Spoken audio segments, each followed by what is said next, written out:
Oh, dude, it does look like an anus. Just to close your eyes. It even looks like an anus, dude. Oh.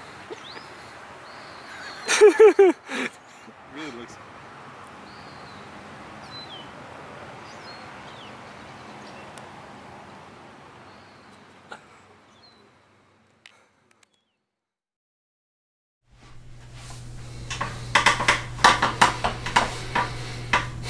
So this might seem a little strange. I'm not wearing the same grubby shirt. I'm in a house.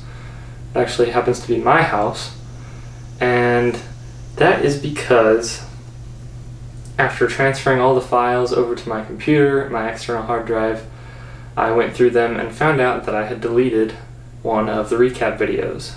So I'm gonna have to really look at my journal and try and dig deep into my memory. It's been about 3 or 4 weeks since this stuff happened, but I'm going to do my best to recap everything that happened, and I'm pretty sad, pretty bummed that I somehow managed to delete or lose the file, because I took the video on top of this amazing mountain with these like snow-capped views all surrounding me, and it was honestly a really, really cool spot. And this is not as cool because, you know, it's just a room.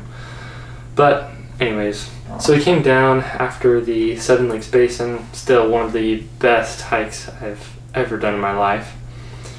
We headed towards Port Angeles. We went past Crescent Lake, there's a nice bike path. Olympic National Park actually has a great bike path called the Olympic Discovery Trail. Love to go back and do it sometime. So we took that over to Port Angeles, and there we stayed with some Warm Showers hosts, and they were really cool. A younger couple.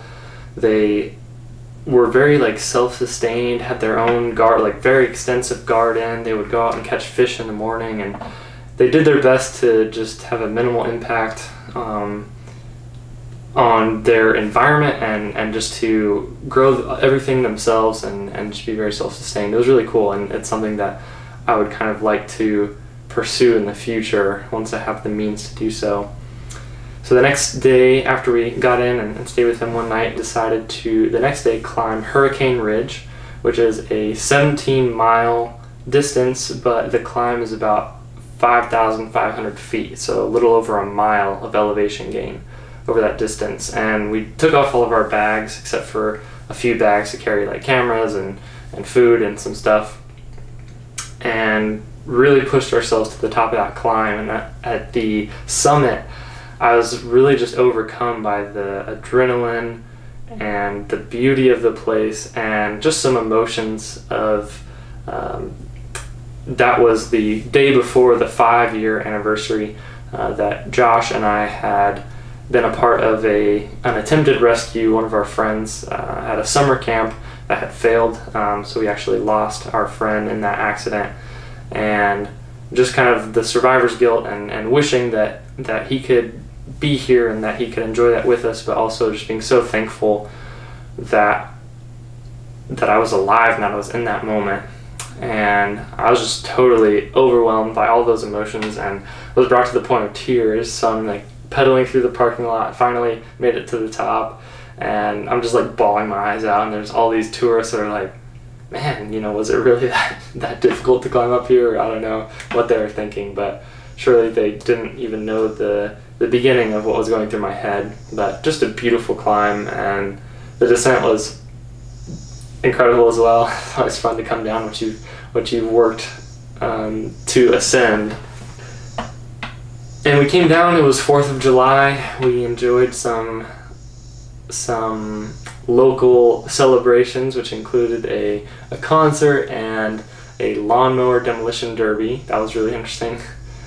Also, they had fireworks out over the ocean, which was really cool, and yeah, just really, really awesome to spend 4th of July in a smaller town like that and just kind of enjoy the community. The next day we finished our exploration of the Olympic Peninsula. We made our way to the ferry in Port Townsend and took the ferry to Whidbey Island. That was a nice change of pace, getting on a boat and not having to bike, but it was really fun, just kind of relaxing on the ferry and seeing the sights.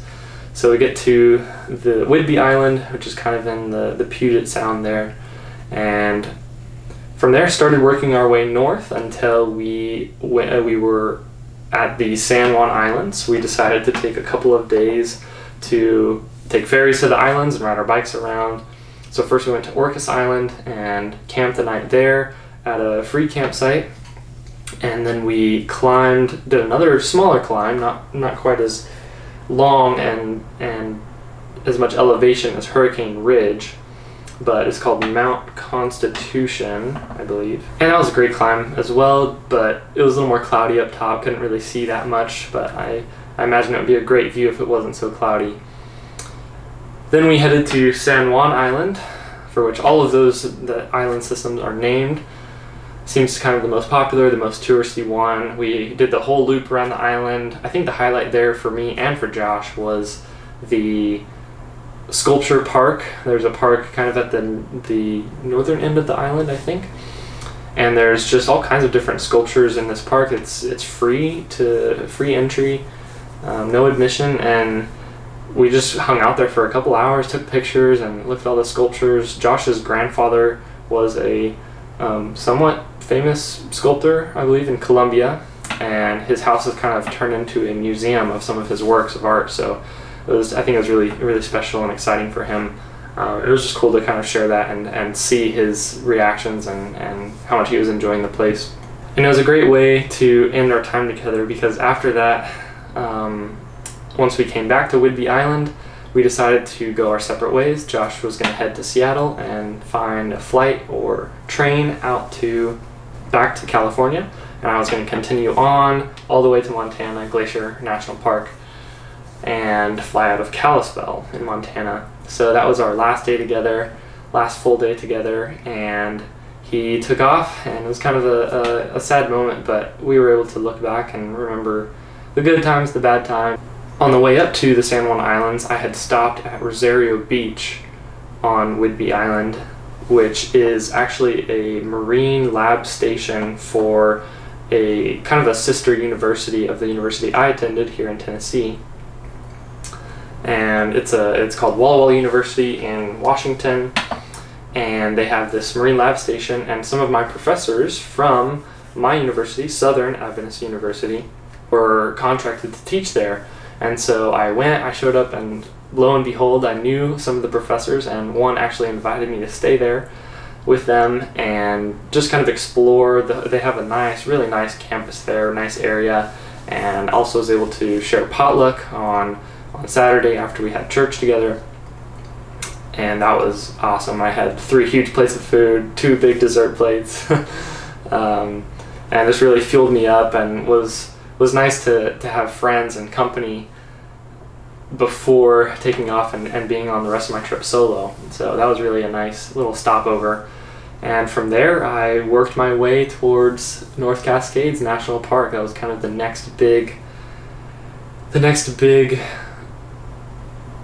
destination on my trip, and that's where things started to go a little bit south. So I got to North Cascades National Park. I was planning to do some backpacking and got into the park, went to the permit station, snagged a permit for probably one of the more popular backpacking destinations, and started that hike up to Sourdough Mountain. Once again, just incredible beauty. Love seeing the snow and the mountain ranges, and there really wasn't a lot of snow to walk through this time, but there was a lot still up there that could be seen. So it was really beautiful.